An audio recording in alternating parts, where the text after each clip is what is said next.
मुंशी प्रेमचंद द्वारा लिखित उपन्यास गबन का भाग 30। रात के 3 बज चुके थे। रतन आधी रात के बाद आराम कुर्सी पर लेटे ही लेटे झपकियां ले रही थी कि सहसा वकील साहब के गले का खर्राटा सुनकर चौंक पड़ी। उल्टी सांसें चल रही थी। वह उनके सिरहाने चारपाई पर बैठ गई और उनका सिर उठाकर अपनी जांघ पर रख दिया। अभी न जाने कितनी रात बाकी है। मेज पर रखी हुई छोटी घड़ी की ओर देखा। अभी 3 बजे थे। सवेरा होने में 4 घंटे की देर थी। कविराज कहीं 9 बजे आवेंगे, यह सोचकर वह हताश हो गई। अभागिनी रात क्या अपना काला मुंह लेकर विदा नहीं होगी। मालूम होता है 1 युग हो गया। कई मिनट के बाद वकील साहब की सांस रुकी। सारी देह पसीने में तर थी। हाथ से रतन को हट जाने का इशारा किया और तकिए पर सिर रखकर फिर आंखें बंद कर ली। एकाएक उन्होंने क्षीण स्वर में कहा, रतन, अब विदाई का समय आ गया है। मेरे अपराधों को उन्होंने दोनों हाथ जोड़ लिए और उसकी ओर दिन याचना की आंखों से देखा। कुछ कहना चाहते थे पर मुंह से आवाज नहीं निकली। रतन ने चीख कर कहा, टिमल, महाराज, क्या दोनों मर गए? महाराज ने आकर कहा, मैं सोया थोड़े ही न था बाबूजी। क्या बाबूजी? रतन ने डांट कर कहा, बको मत, जाकर कविराज को बुला लाओ, कहना अभी चलिए। महाराज ने तुरंत अपना पुराना ओवरकोट पहना, सोटा उठाया और चल दिया। रतन उठकर स्टव जलाने लगी कि शायद सेक से कुछ फायदा हो। उसकी सारी घबराहट, सारी दुर्बलता, सारा शोक मानो लुप्त हो गया। उसकी जगह एक प्रबल आत्मनिर्भरता का उदय हुआ। कठोर कर्तव्य ने उसके सारे अस्तित्व को सचेत कर दिया। स्टव जलाकर उसने रुई के गालों से छाती को सेकना शुरू किया। कोई 15 मिनट तक ताबड़तोड़ सेकने के बाद वकील साहब की सांस कुछ थमी। आवाज काबू में आई। रतन के दोनों हाथ अपने गालों पर रखकर बोले, तुम्हें बड़ी तकलीफ हो रही है मुन्नी। क्या जानता था इतनी जल्द ये समय आ जाएगा। मैंने तुम्हारे साथ बड़ा अन्याय किया है प्रिय। ओह, कितना बड़ा अन्याय। मन की सारी लालसा मन में रह गई। मैंने तुम्हारे जीवन का सर्वनाश कर दिया। क्षमा करना। यही अंतिम शब्द थे जो उनके मुख से निकले। यही जीवन का अंतिम सूत्र था। यही मोह का अंतिम बंधन था। रतन ने द्वार की ओर देखा। अभी तक महाराज का पता नहीं था। हाँ, टीमल खड़ा था और सामने अथाह अंधकार जैसे अपने जीवन की अंतिम वेदना से मूर्छित पड़ा था। रतन ने कहा, टीमल, जरा पानी गर्म करोगे? टीमल ने वहीं खड़े खड़े कहा, पानी गर्म करके क्या करोगी बहूजी? गोदान करा दो। 2 बूंद गंगाजल मुंह में डाल दो। रतन ने पति की छाती पर हाथ रखा। छाती गर्म थी। उसने फिर द्वार की ओर ताका। महाराज दिखाई नहीं दिए। वह अब भी सोच रही थी, कविराज जी आ जाते तो शायद इनकी हालत संभल जाती। पछता रही थी कि इन्हें यहाँ क्यों लाई। कदाचित रास्ते की तकलीफ और जलवायु ने बीमारी को असाध्य कर दिया। यह भी पछतावा हो रहा था कि मैं संध्या समय क्यों घूमने चली गई। शायद उतनी ही देर में इन्हें ठंड लग गई। जीवन एक दीर्घ पश्चाताप के सिवा और क्या है। पछतावे की 1-2 बात थी। इस 8 साल में जीवन में मैंने पति को क्या आराम पहुंचाया। वह 12 बजे रात तक कानूनी पुस्तकें देखते रहते थे। मैं पड़ी सोती रहती थी। वह संध्या समय भी मुवक्किलों के मामले की बातें करते थे। मैं पार्क और सिनेमा की सैर करती थी। बाजारों में मटर गश्ती करती थी। मैंने इन्हें धन उपार्जन के एक यंत्र के सिवा और क्या समझा। ये कितना चाहते थे कि मैं इनके साथ बैठूं और बातें करूं, पर मैं तो भागती फिरती थी। मैंने कभी इनके हृदय के समीप जाने की चेष्टा ही नहीं की। कभी प्रेम की दृष्टि से नहीं देखा। अपने घर में दीपक न जलाकर दूसरों के उजाले घर का आनंद उठाती। मनोरंजन के सिवा मुझे और कुछ सूझता ही नहीं। विलास और मनोरंजन, यही मेरे जीवन के दो लक्ष्य थे।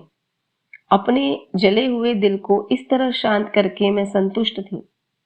खीर और मलाई की थाली क्यों न मुझे मिली। इस क्षोभ में मैंने अपनी रोटियों को लात मार दी। आज रतन को उस प्रेम का पूर्ण परिचय मिला जो इस विदा होने वाली आत्मा को उससे था। वह इस समय भी उसी की चिंता में मग्न थी। रतन के लिए जीवन में कुछ आनंद था, कुछ रुचि थी, कुछ उत्साह था। इनके लिए जीवन में कौन सा सुख था?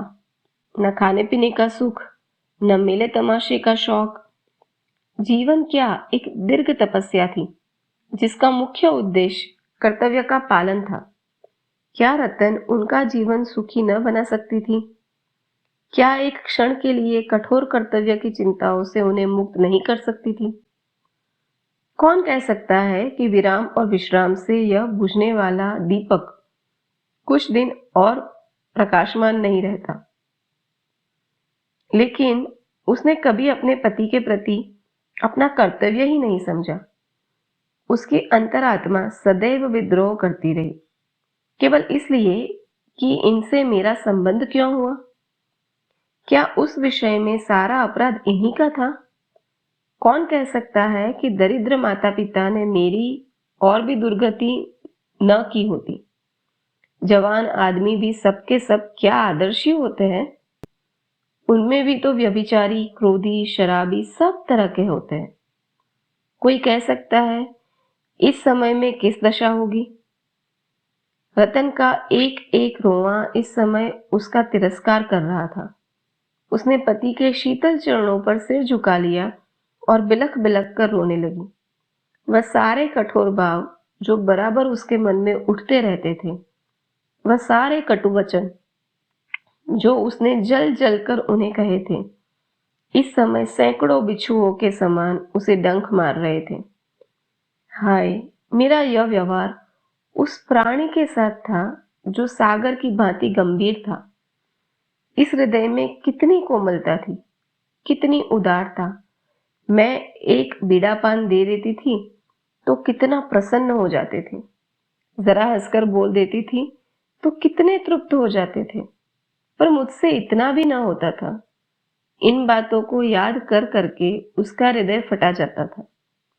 उन चरणों पर सिर रखे हुए उसे प्रबल आकांक्षा हो रही थी कि मेरे प्राण इसी क्षण निकल जाए।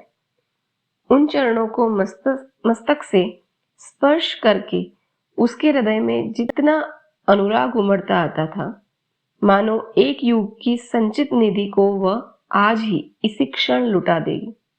मृत्यु की दिव्य ज्योति के सम्मुख उसके अंदर का सारा मालिन्य, सारी दुर्भावना, सारा विद्रोह मिट गया। वकील साहब की आंखें खुली हुई थी, पर मुख पर किसी भाव का चिन्ह नहीं था। रतन की विवलता भी अब उनकी बुझती हुई चेतना को प्रदीप्त न कर सकती थी। हर्ष और शोक के बंधन से वह मुक्त हो गए थे। कोई रोए तो गम नहीं, हंसे तो खुशी नहीं। तीमल ने आचमनी में गंगाजल लेकर उनके मुंह में डाल दिया। आज उन्होंने कुछ बाधा न दी। वह जो पाखंडों और रूढ़ियों का शत्रु था, इस समय शांत हो गया था।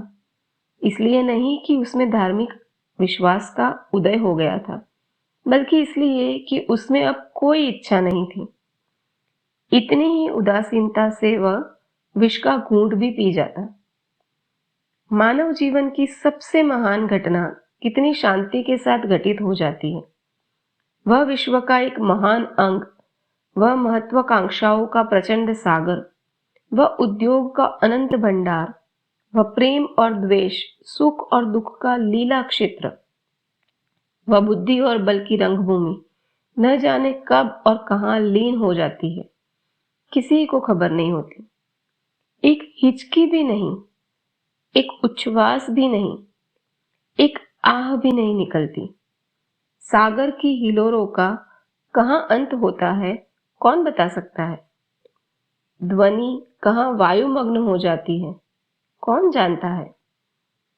मानवीय जीवन उस हिलोर के सिवा, उस ध्वनि के सिवा और क्या है?